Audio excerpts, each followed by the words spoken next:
Yo, what's up mga paps? So, good morning. So, for today's video, tuturo ko sa iyo paano mag-connect o paano mag-register dito kay DCF. So, gamit natin ngayon is Token Packet at Trust Wallet. Okay. Visit ko muna kayo sa Trust Wallet kung anong token ang lagyan natin ng pera. So, nandito na ako sa Trust Wallet. So, ang token na lagyan nyo ng pera is itong BNB. Lagyan nyo yung $1 yan. And then BNB USDT BNB. Okay, USDT BEP20.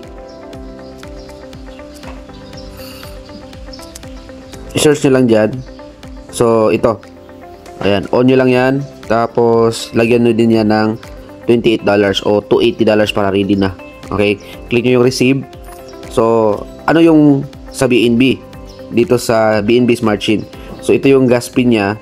Tapos dito sa USDT BNB, dito natin nakakonect yung ating wallet.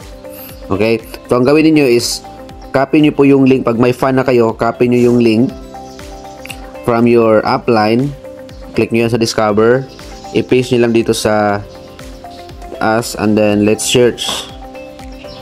So as you can see, napunta na kayo dito sa website.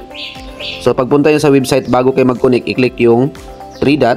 I-change nyo po into BNB Smart Chain. Okay? So, ang pera ninyo nandun lang sa USDT Smart Chain, pero sa BNB Smart Chain, nyo i-connect yung network. So, and then, connect. So, nandito naman tayo sa Token Packet, kung may gumagamit ng Token Packet. So, paano mag-add ng wallet sa BNB? Kung wala pa kayong BNB, dito sa Token Packet, ang gawin niyo is click yung 3 slash, and then click yung plus, parang hindi nyo makita. Click yung plus. Hanapin nyo pong network na BNB Smart Chain. Okay, so pagka-click nyo dyan and then create wallet. So create wallet, lagay nyo lang dyan. So kayo na maglagay ng name dyan is either DCF, BNB DCF, yung password niyo and then create wallet. Tapos i-show nyo lang po yung secret phrase niyo and then ita-type nyo lang yun using space.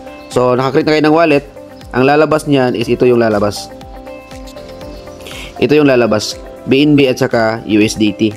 So dito natin ifa-fan yung kasi dito yung papasok yung income, ifa-fan yung $28 o $280, and then dito natin ilagay yung kahit $1, okay, para sa gas fee. So copy the link, also paste nyo din dito sa taas, copy the link, lagay nyo, click discover. So pag naka-click na yan, all you have to do is to connect. So makita niyo naka-connect na. So, ang gawin nyo is click natin yung play. Click yung $28 tapos play. Okay, click nyo yung play. And then, proceed nyo lang yan. The next step. Proceed nyo lang. And then, approve. Yung password nyo sa Token Packet or sa Trust Wallet. Ilagay nyo lang po yan. And then, naglo-loading na siya. Kung makikita nyo, naglo-loading na siya. And then click payment again. Okay.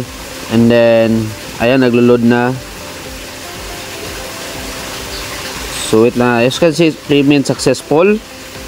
Okay, makikita nyo nakalock na po yan. Naka-active ka na po for 3 days. Makikita nyo yung active. Andin lang po ito. Maglalaki na po ito. And then after a month, magiging $33 na po yan. So saan yan i-claim? Dito lang po sa baba. Okay. So ang ginawa ko, pag malapit na siyang mag-active, iilaw itong play. Okay, oh, hindi ma-click.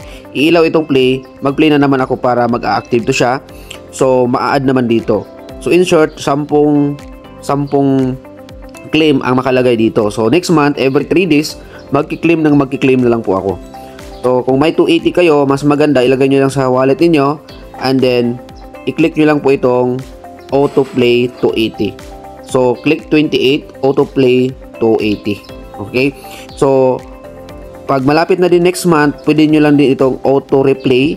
So, siya na po yung mag-play and then yung profit mo is $5 per 3 days. So, ulit-ulit lang po yan. Ulit-ulit.